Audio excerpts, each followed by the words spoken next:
말씀은 요한복음 1장 35절로 42절, 신약성경 143페이지 35절로 42절의 말씀을 영상으로 참여하신 분이나 또 현장에 올라오신 분이 합독해서 42절까지 봉독하겠습니다. 또 이튿날 요한이 자기 제자 중 두 사람과 함께 섰다가 예수께서 거니심을 보고 말하되 보라, 하나님의 어린 양이로다. 두 제자가 그의 말을 듣고 예수를 따르거늘 예수께서 돌이켜 그 따르는 것을 보시고 물어 이르시되 무엇을 구하느냐? 이르되 랍비여 어디 계시오니까 하니, 랍비는 번역하면 선생이라. 예수께서 이르시되 와서 보라. 그러므로 그들이 가서 계신 데를 보고 그날 함께 거하니 때가 10시쯤 되었더라. 요한의 말을 듣고 예수를 따르는 두 사람 중에 하나는 시몬 베드로의 형제 안드레라.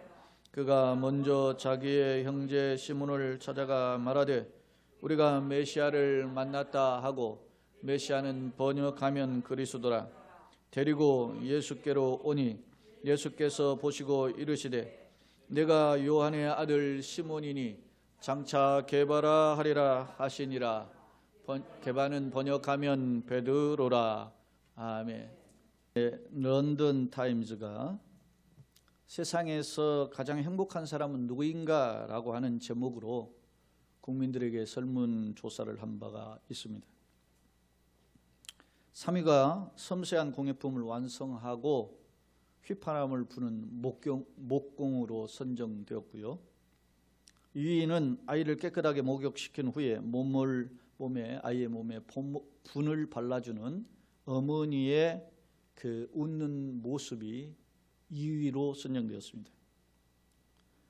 소위 대망의 1위는 바닷가에서 모래성을 완성하고 기뻐하며 뛰는 그런 어린 아이의 모습이 세상에서 가장 행복한 사람의 모습으로 선정됐습니다. 다시 말해서 세상에서 대단한 업적을 쌓은 어떤 소위 성공한 사람의 모습이 행복자의 모습이 아니라 매일 일상의 삶 속에서 기쁨을 찾는 사람이 참된 행복자라는 설문조사에서 나왔다는 것입니다. 요즘 흔히 소확행이라 해서 일본의 소설가인 무라카미 하루키가 쓴 소위 랑겔 한스 섬의 오후라고 하는 글에서 이 소확행을 이야기해서 방송가에서 많이 회자된 경우가 있었습니다. 그래서 작은 거지만 행복한 일을 찾자 이렇게 사람들이 주장했었는데요. 그렇다면 여러분은 오늘 정말 행복한 삶을 보내고 계십니까? 행복하다면 무엇이 여러분의 행복의 근거입니까? 노벨 물리학상을 받았던 미국의 제임스 크로니는 말하기를 세상에서 가장 행복한 사람이란 어제 하다가 남겨둔 일을 계속하기 위해서 아침에 빨리 오기를 애타게 기다리는 사람이라고 정의했어요. 앞선 소확행과 일치하는 부분이 있잖아요. 그렇다면 성경적 기준으로 행복한 사람은 과연 어떤 사람일까? 나그네 인생을 살면서 어떤 사람이 과연 행복한 자일까?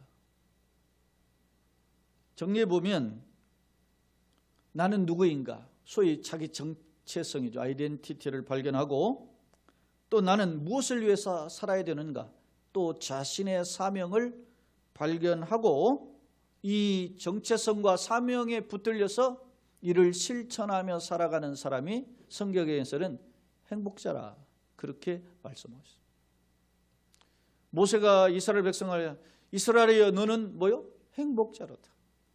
왜요? 너에게는 뭐가 있기 때문에? 가나안 땅이 있기 때문에. 할렐루야. 사랑하는 여러분, 이스라엘 백성이 광야에 40년을 거치고 이제 그 고난의 터널을 통과해서 주님 예배하신 길로 들어가는 그 모습을 바라본 모세가 자신의 그 백성들을 위해서 후배들을 향하여서 너는 행복자라 그렇게 평가했어요. 사랑하는 여러분, 오늘 우리가 살아가면서 주님의 영광의 나라를 소망하면서 이 땅을 그저 소홀히 살지 않고 기쁨과 소망 가운데 긍정을 가지고 살아간다면 행복자인 줄로 믿습니다. 오늘 요한복음 1장의 말씀은 예수님께서 열광했던 한 제자의 모습이 기록되어 있어요. 그 제자는 안드레인데요. 저는 오늘 제목을 예수를 갈망하는 자가 되자 그랬어요. 그렇다면 결론적으로 한번 안드레가 과연 예수를 열망한 사람인가? 예수를 갈망한 사람인가? 예수께 어떤 마음을 가지고 있었던가? 그것을 오늘 말씀을 통해서 살펴보고자 하는 것입니다. 사실 요한복음은 사도 요한이 예수님은 메시아이심을 이방의 교인들에게, 특히 이방의 초신자들에게 증거한 책이거든요.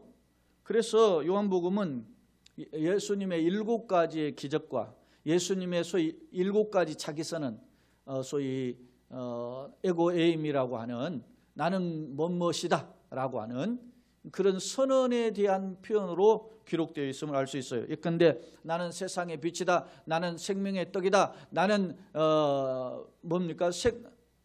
선한 목자다, 나는 양의 문이다, 나는 부활이요 생명이다, 나는 길이요 진리요 생명이다, 나는 세상의 빛이다, 나는 참 포도나무다. 이러한 표현으로 말씀하셨음을 살펴볼 수 있습니다. 그 목격자들 역시 예수님 정말 생명의 빛이고 생명의 떡이고 생명을 구원하시는 메시아구나 라는 것을 고백해요. 그런데 이 중 요한복음 1장의 경우를 살펴보면 몇 사람의 증언을 통해서 예수님이 메시아이심을 보여주고 있어요. 예컨대 요한 스스로 요한복음 1장에 보면 예수님은 말씀이신 하나님이시다. 또 예수님은 참 빛이시다. 그리고 예수님은 말씀이 육신이 되어 우리 가운데 거하시는 하나님의 독생자다. 이렇게 증거해요. 또한 사도 요한은 세례 요한이라는 사람을 등장시켜서 세례 요한이 2번이나 걸쳐서 29절과 오늘 본문인 36절에서 보라 예수님 가래서 세상 죄를 지고 가는 하나님의 어린 양이다. 이렇게 증거해요. 그리고 2명의 제자, 오늘 본문의 안드레, 그리고 또 한 명의 제자인 빌립을 들어서 내가 메시아를 만났다. 자기 형제와 자기 친구에게 가서 내가 메시아를 만났다 하면서 예수님은 메시아이심을 증거해요. 그리고 그 빌립의 전도를 통해서 온 또 하나의 제자 나다나엘이죠. 나다나엘의 고백을 통해서 예수님은 뭐요? 하나님의 아들입니다. 예수님은 이스라엘의 왕입니다. 이런 고백을 통해서 예수께서 메시아이심을 증거하고 있습니다. 이 중에 오늘 35절로 42절은 안드레의 증거, 안드레의 고백, 안드레의 증거에 대한 내용임을 소개하고 있단 말입니다. 그렇다면 한번 봅시다. 41절, 42절에 이런 표현이 있어요. 그가 안드레죠. 먼저 자기 형제 시몬을 찾아 말하되 우리가 메시아를 만났다 하고, 메시아를 번역하면 그를 쓰더라. 그를 데리고 어떻게 와요? 예수께로 오니 예수께서 보시고 이르시되 내가 요한의 아들 시몬이니 장차 개발해야 하리라. 그렇게 말씀하셨음을 살펴볼 수 있습니다. 주목할 점은 안드레가 처음부터 예수님을 메시아로 부른 것이 아니었어요. 38절에 보면 예수께서 이르시되 38절에 예수께서 돌이켜 그 따르는 것을 보시고 그 따르는 것은 세례 요한의 제자였던 2명이 세례 요한의 증거를 두고 예수님께 왔다는 거예요. 그러니까 예수님이 돌이켜가지고 그들을 물어요. 무엇을 구하느냐? 그때 안드레가 뭐라고 하는지 라비요 어디 계십니까? 그렇게 물어요. 그러니까 안드레의 처음 고백에는 예수님이 처음부터 메시아였지 않았다라는 점을 보여주는 것입니다. 그러나 그가 이윽고 우리가 자기 형제인 베드로를 향해서 내가 메시아를 만났다 하면서 예수님께로 데리고 왔다는 것을 볼 수 있어요. 그런데 이러한 내용 속에서 목사님 이런 내용에 안드레가 무엇이 예수님께 열광했다는 증거입니까? 이렇게 되물을 수 있을 것입니다. 앞서 인생의 참된 행복의 비결은 예수께 열광하는 자라고 제가 거론했었는데요. 도대체 어떤 안드레의 어떤 모습이 그가 예수님을 갈망했던 모습인지 성경은 보여주느냐는 것입니다. 안드레는 예수님을 갈망했다는 증거들을 한번 성경의 말씀과 행간의 여백을 통해서 살펴보고자 합니다. 먼저 요한복음 1장 40절에 오늘 본문에 요한의 말을 듣고 예수를 따르는 두 사람 중에 하나가 시몬 베드로의 형제 안드레라 그랬어요. 안드레에 대한 인포메이션이 나오는데 안드레는 베드로의 형제다라고 소개하고 있어요. 그리고 44절에 보면 빌립은 안드레와 베드로와 한 동네 벳세다 사람이다. 그러니까 갈릴리의 벳세다 출신이라는 말입니다. 이게 일종의 그 고기 잡는 사람들이 모여 사는 동네인데 그러니까 벳세다 출신이에요. 그러니까 갈릴리 시골 출신이라는 게 딱 드러났어요.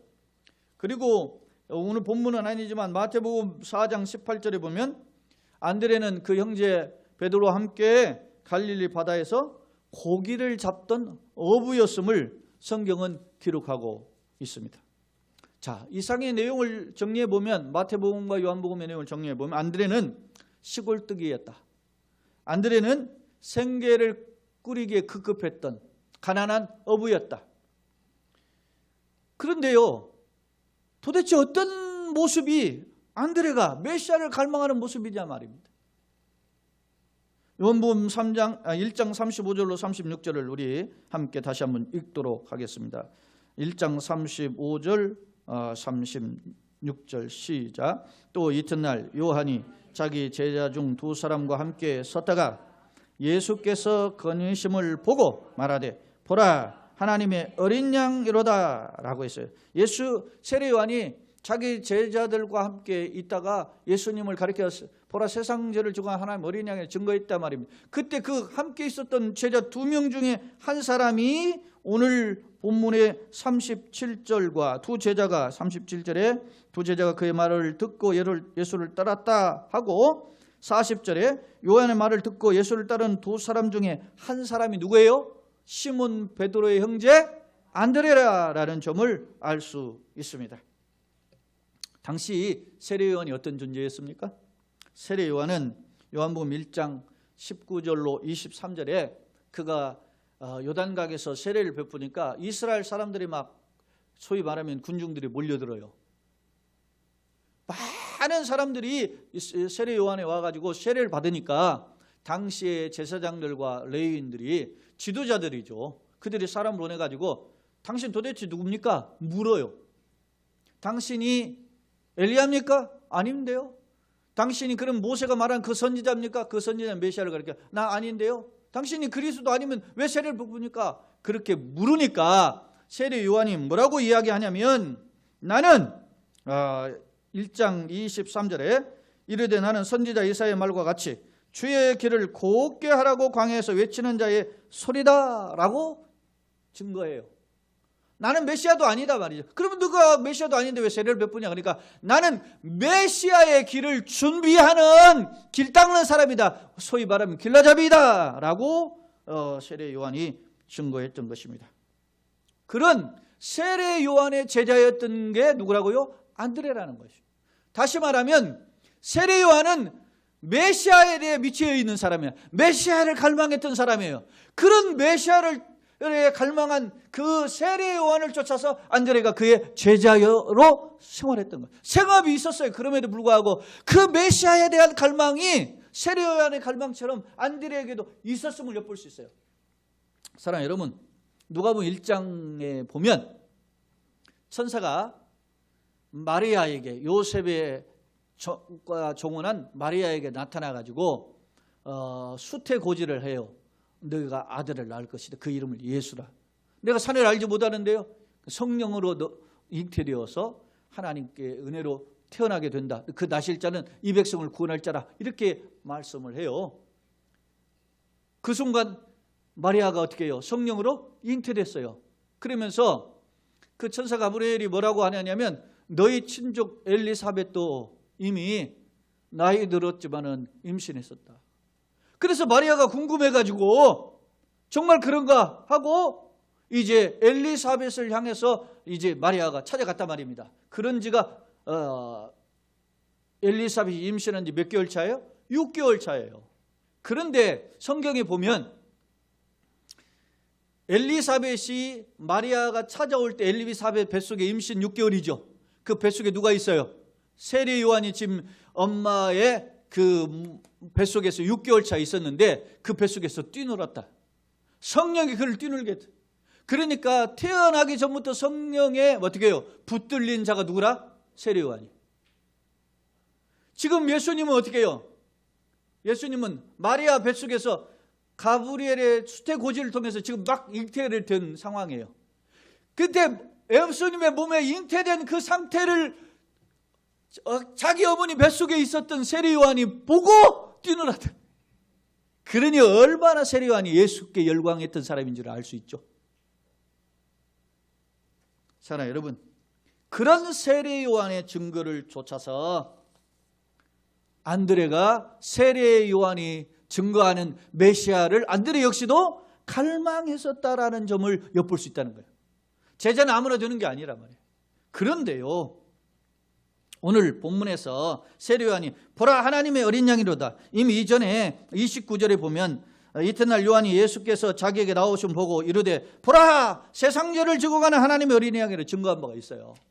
그런데 또 35절에 또 이튿날 요한이 자기 제자 중 두 사람과 함께 있다가 예수께서 건의심을 보고 이제는 그 예수님을 가려서 또 증거하는 거예요. 하나님의 어린 양이로다 하니까 그 두 제자가 그의 말을 듣고 예수를 뭐요? 따랐다 그래요.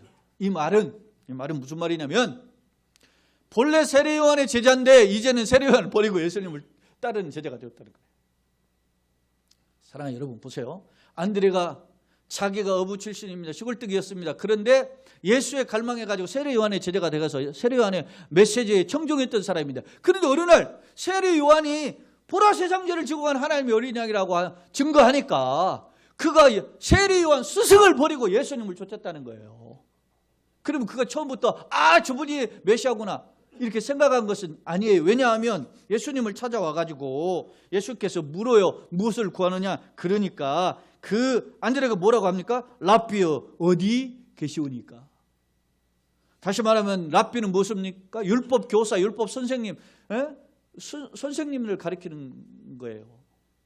예수님을 랍비여라고 부르고 있다는 것입니다. 다시 말하면 안드레가 처음부터 예수님이 메시아라는 것을 알고 따른 건 아니라는 거예요. 세례 요한이 증거니까 그걸 신뢰하고 따랐지만 처음부터 예수님을 향해 메시아라고 고백하고 있는 것은 아니에요.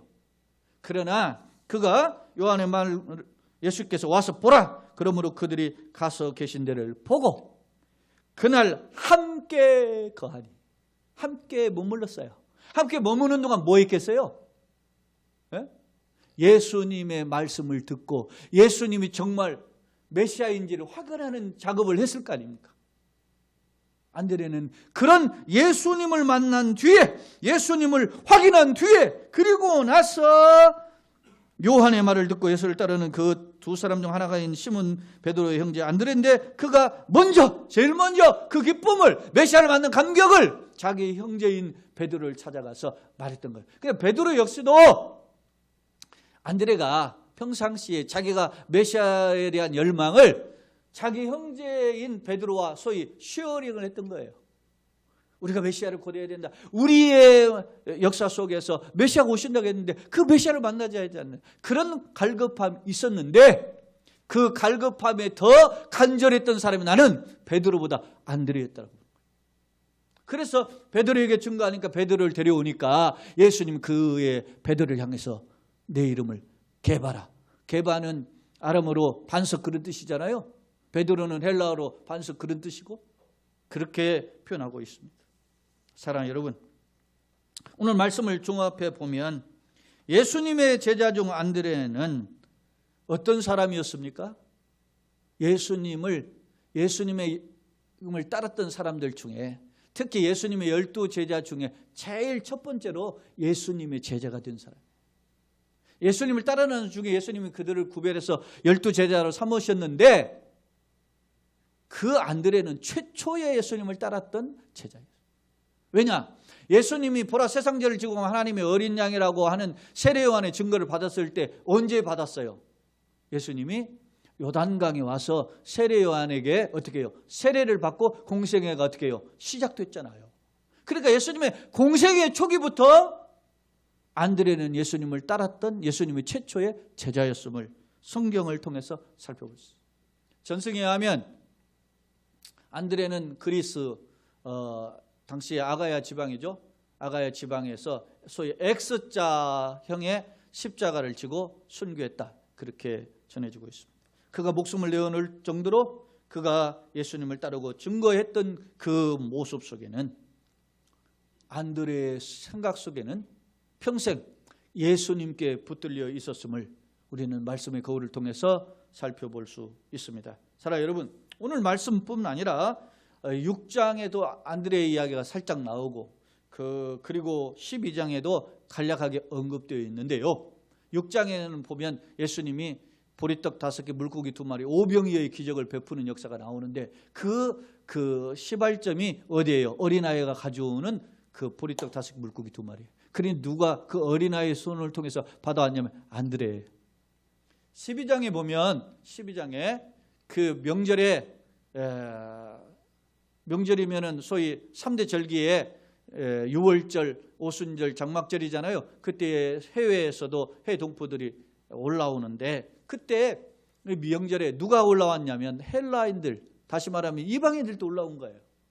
근데 이방인들이 예수 그리스도 복음에 대해서 뭔가 갈급한 부분은 있었을지 몰라도 잘 모르잖아요. 그때 예수님을 찾아왔는데 그 예수님에 대한 그 이방인들에 대한 당시의 이스라엘의 생각들은 어떻게 해요? 개나 돼지처럼 추구했단 말입니다. 그런데 예수님을 찾아온 그 이방인을 누가 안내를 하냐면 안드레가 예수님께로 안내했어요. 이렇게 안드레는 오픈 마인드를 가지고 있었어요. 복음의 오픈 마인드를 가지고 있어요. 예수의 오픈 마인드를 가지고 있어요. 사랑하는 여러분, 오늘 우리가 지금 코로나19로 어려운 시점에 처해 있습니다. 그런데 많은 사람들이 다 위축되어 있습니다. 왜냐하면 거리두기를 하자 보니까 아무래도 사람과 사람 관계를 경계하게 되고 그리고 이런 상황이 반복되다 보니까 물질적 수입이 단절되고 우리의 어떤 경제적인 활동이 위축되어 있는 것이 분명합니다. 그러므로 많은 사람이 어떻게 신경이 날카로워요. 바로 이런 때 우리의 마음을 주님께로 향하고 주님의 위로와 능력을 덧입는 귀한 기회가 되기를 예수님의 이름으로 축원합니다. 그 무엇이 우리의 마음을 살리고 우리로 향하여서 넉넉해지고 확실한 비전과 소망 가운데 행복자로 설 수 있게 하는가? 그건 바로 예수의 생각에, 예수의 마음에 우리의 마음이, 우리의 정열이 투자되어야 되는 줄로 믿습니다. 그렇습니다. 따라서 합시다. 지금은 우리에게 주신 기회다. 믿습니까?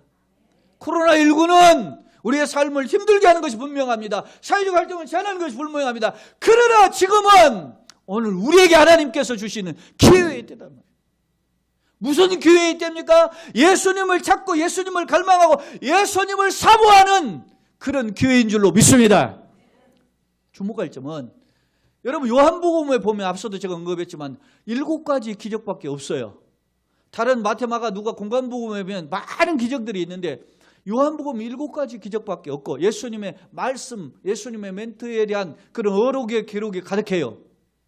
그런데 초대교회의 사도 요한을 통해서 복음을 증거할 때 이방인들에게 이 복음을 전했는데 이방인들이 이 요한이 쓴 이 요한복음을 통해서 많이 돌아왔다 했습니다. 이거는 일종의 패러독스예요. 우리는 기적을 보아야만 뭔가 내 눈에 보이는 초자연적인 기적, 하늘의 기적을 보아야만 예수님 메시아임을 믿어지고 내가 하나님이 살아계시구나 이렇게 믿는 경향이 있는데 오히려 요한복음은 그렇지 않다는 점입니다. 그럼에도 불구하고 예수님의 말씀을 인격적으로 체험하면 변화되는 역사가 있었다는 사실입니다. 그 대표적인 증인이 누구예요? 안드레. 안드레가 예수님의 기적을 보았기 때문에 예수님을 따른 게 아닙니다. 예수님이 어디 계십니까? 라고 하면서 예수님의 가신 곳을 보고 여러분 보세요. 예수님 어떤 곳에 계셨었습니까? 여우도 굴이 있고 홍정의 새도 집이 있는데 인자는 머리 들 곳이 없다 그랬어요. 예수님은 가난 그 자체로 사셨던 분입니다. 화려하지 않았다는 말입니다. 볼품이 없었다는 것입니다. 그럼에도 불구하고 그는 예수님이 어떤 모습으로 가지고 있는지, 어떤 모습으로 살고 있느냐가 중요한 것이 아니어서 오직 예수님의 전하시는 말씀, 교훈하시는 말씀을 통해 그 마음이 녹아지고 변화됐던 것입니다. 오늘 우리가 예수께 갈망하는 모습이 있어야 돼요. 교회의 역사를 보면 안드레는 사실은 그의 형제인 베드로나 또 다른 사도들에 비해서, 바울에 비해서 그냥 초라하기 짝이 없습니다. 그러나 오늘 제가 성경의 행간의 여백들을 살펴봤잖아요. 안드레는 참으로 귀한 믿음의 사람이에요. 안드레는 그렇게 베드로처럼 뜨거운 열정, 무리를 걷거나 예수님 앞에 목숨을 내걸겠다 이런 고백하고 그런 모습이 보이지는 않지만 예수님을 향하여 안드레는 초지일관의 신앙을 가지고 예수님을 사랑했음을 알 수 있습니다. 코로나19가 몰려오니까 교회마다 아우성입니다. 반토막이 났다. 물론 가정에서 예배를 드립니다. 그 반토막 난 건 아니죠.